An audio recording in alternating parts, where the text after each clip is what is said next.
So hey there everybody, and as always, welcome to the channel. Thanks for stopping by and hanging out for a few. My name is Rich Charpentier, I'm the channel host, and today we're going to talk about the Ricoh Theta Z1's time shift mode. Now, I did a video very recently, and in the upper right hand corner of your YouTube screen, you can click on the cards to pop down to see the first part of this tutorial, which was covering the Z1's time shift mode, which is very interesting. So I would suggest going back and seeing that video first before you watch this one. I had a question from one of my regular YouTube subscribers about using the time shift mode, let's say out on a sunny day at a particular time of day. And so today I actually got out and went and did some shooting around Prescott's Courthouse Square. Now we've already got a virtual tour set up of the Courthouse Square, but I decided to have a little fun and put the Theta Z1 through its paces, walking around for nearly an hour and draining the batteries down to about 22%. So what we're going to take a look at here, starting here, is where the image series starts, next to the Frame and I. It's a good friend of mine and one of my web clients as well. So they've got a really cool shop. If you're ever in Prescott, pop by and say hi. So anyways, I was using the time shift mode on this one. And the whole idea of the time shift mode is to keep you, the photographer, out of the 360, which is great because you can stand on one side of the camera behind the back lens and then move around to the front side of the camera as it's snapping each half of the image. In this case, we were also using the automated HDR mode, and we were just doing JPEGs to be quick about it so I didn't have a lot of heavy editing. I'm not going to be putting this one up as a tour for Prescott, but I was doing it specifically for the channel here. So everything looks good in this one. We're in the shade, so we're in shadows, nothing's going on. But let's move ourselves along a couple of frames up here. And this is an answer to the question from my regular subscriber.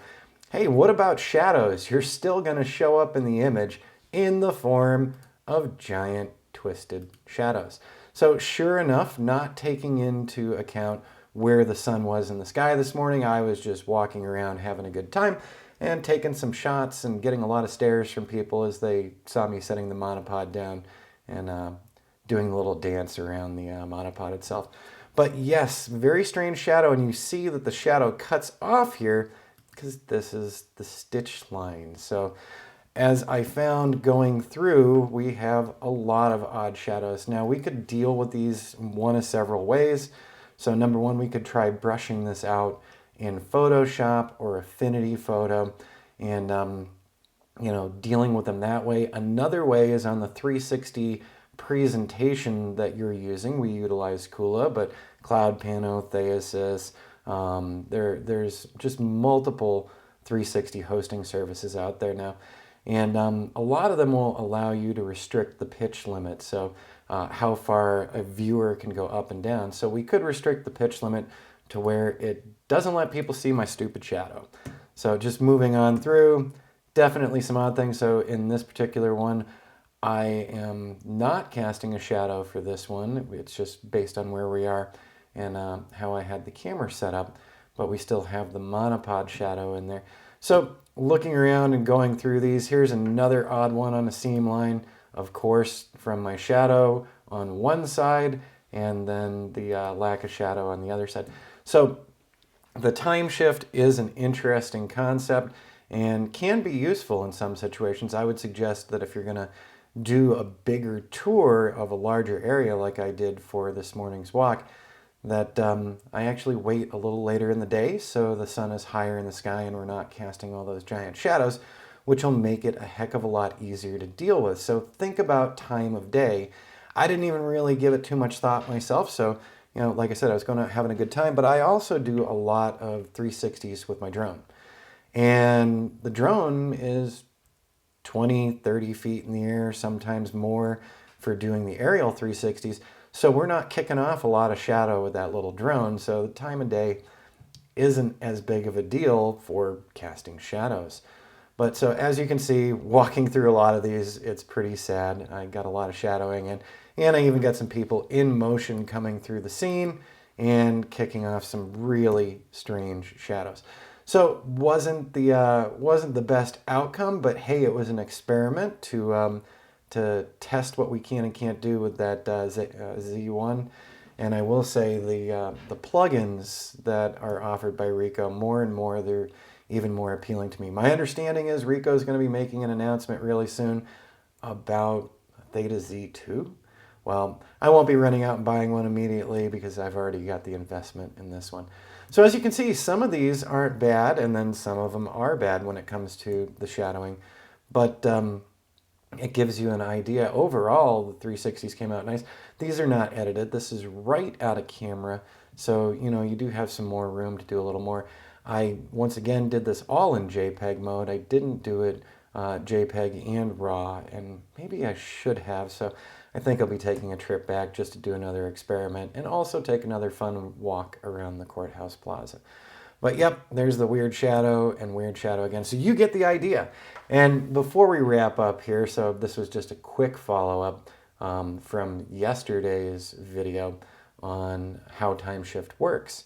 I figured I'd show you, so I also popped by the Frame and I really quick to say hello to my friends and also take a couple shots. So in this case, in the Frame and I store, I was utilizing the dual fisheye plugin, and I was bracketing 7 brackets on these. So this is one of the HDR DNGs.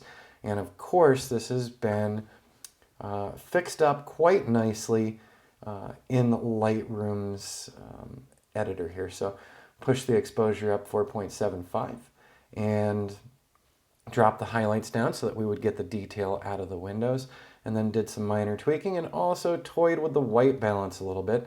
So this is what these look like when they come out of the camera, when you get the HDR DNGs from the dual fisheye.